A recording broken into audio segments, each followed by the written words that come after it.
ام هاتنا في دريكو ام شاني دنيا تبي بدن هيجي انسان جي پیغمبر صلى الله عليه وسلم را حرمت دکن هیچی صلات و سلام علیه دکن ام هاتنه و نشانی دنیای تبی بدن ان شاء الله می خدا تعالی بک نصیب دروک اور خوش ده ام صلات و سلامش پیغمبر ما بینن اکو و آوا کرنه اکو و فرصت پیشیام خستنه خدا جوان راضی به خدا تعالی کفرن نگوان نخه الحمدلله از دريدة من قاندي بنجي كيلومتر كي منكر دريدة من كيجا عربي ديت الحمد لله تف بايراغي توحيدة دستوان دبون تف صلاة والسلام دانين هج عالية باطماني هج عالية شناري تف صلاة والسلام دانين الحمد لله وجالية بسم الله جي پر خوش بو سيلكي ما تف خواجري دانا bayrağı بسری خو گریدانه دسته خو گریدانه الحمدلله حیجانا وان کلا جانان پر خوش بو ان شاء الله وقت مگو امشانی دنیای تبی بدن کو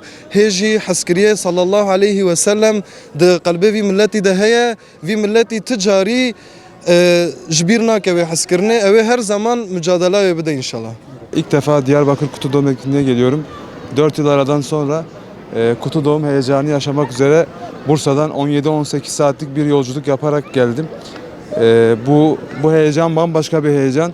4 yıl geçti aradan ama yani içimizi kapladı bu heyecan. Umarız kalabalık da yoğun olur ve gerçek manada Muhammedi sevda tüm Türkiye'de yankı bulur diyorum. Peygamber sevdası deyince benim aklıma kurtuluş reçetesi geliyor. Yani bu ümmet gerçek manada kurtulmak istiyorsa peygamber sevdasını topluma ve kendisi üzerinde gerçek manada hayata teşkil edecek şekilde yansıtmalıdır. Kalplerde bulunan bu sevdanın bir gün açığa çıkacağı zaten belliydi. İnşallah bunun devamı gelir. Sürekli bu etkinlikler hiçbir mazeret kabul etmeden devam eder.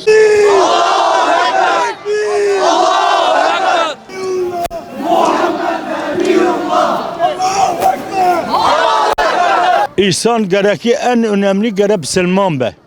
Ümmeta Muhammed be. Mer Müslüman be, ümmeta Muhammed be. Gerek mer pey falan nere. Mer par insan ehvara. Pey din ehvara. Öncelikle uzun süredir Kutludoğumlardan uzak kalmışız, özlemişiz. Ve bu özlemin acısını biraz da olsa da gidermek için Kayseri'den yola çıktık. Yaklaşık 15 saatlik bir yolculuğumuz sürdü. Tekbirlerle, ilahilerle buraya geldik. Vallahi heyecanlıyız. İnşallah bunların da devamı olur. Sürekli bir şekilde buralara gelip bu heyecanı tekrardan yaşamayı Allah bize nasip eder. Peygamber sevgisi yani bizim rehberimizdir, önderimizdir. Onun gibi yaşamaya çalışıyoruz. Ondan örnekler almaya çalışıyoruz. İstanbul Bağcılar'dan geliyoruz. Kutludoğum etkinlikleri bize Peygamber Efendimizin hayatını, yaşayışını, onun bize bıraktığı mirası adeta burada canlandırıyor. Biz o manevi atmosferi burada yaşıyoruz. Onu yaşamak için bu kadar kilometre yol geldik. Ciddi bir katılım var. Çok yoğun bir katılım var. Çok yoğun bir heyecan var. Biliyorsunuz pandemi nedeniyle yaklaşık 3 senedir etkinlik yapılmıyordu. Dolayısıyla insanların bir heyecanı, bir aşkı birikmişti. Başla. Tekbir!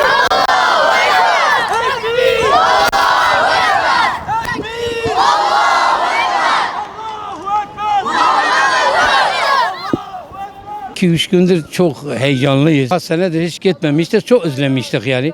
Allah Müslümanlardan razı olsun bu etkinliği yaptıkları için. Allah daha böyle günleri tüm Müslümanlara göstersin inşallah. Mesela o zaman Şehit Hasan'la beraber aynı böyle Kutludoğum'a gelmişti, böyle beraber fotoğraf çekmişti. Hadi hatırası evdedir. Özür dilerim yani biraz duygulanıyorum. Yani böyle bu milleti bile arkadaşları böyle şeyleri gördüğüm zaman biraz daha insan heyecanlanıyor. Şehidin arkadaşları gördüğüm zaman sanki şehidi görüyorum. Yani benim için Müslümanlar hepsi Hasan'dır. Ama Resulullah sallallahu aleyhi ve sellem aşkı her şeyden daha üstündür. Keşke şehitlerimiz de burada olsa. İnşallah biz ne Hasan Mekke'de bana söyledi. Dedi ki siz nereye gidiyorsun biz sizinle beraberiz.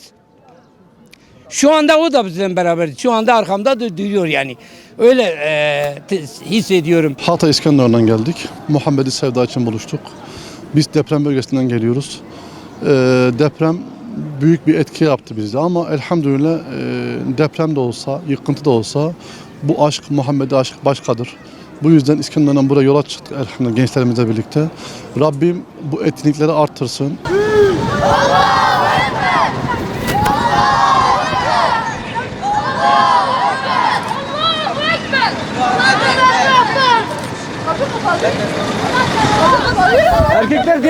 çok şükür yani elhamdülillah bir tişki pırkwaşı bu hatırıyım canım mali kudadan ve her tişkiyem yani ya feda dıkın. Van'dan bu programa katıldık. Düzenleyen kardeşlerimizden Allah hepsinden razı olsun. Katılan kardeşlerimizden de Allah hayırlarını kabul etsin inşallah.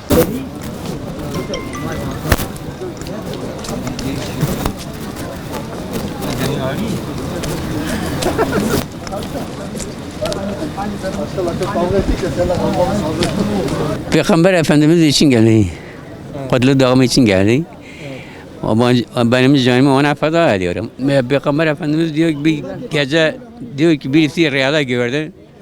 Dedi ki sen Peygamber Aleyhisselatü Vesselam acele ediyor.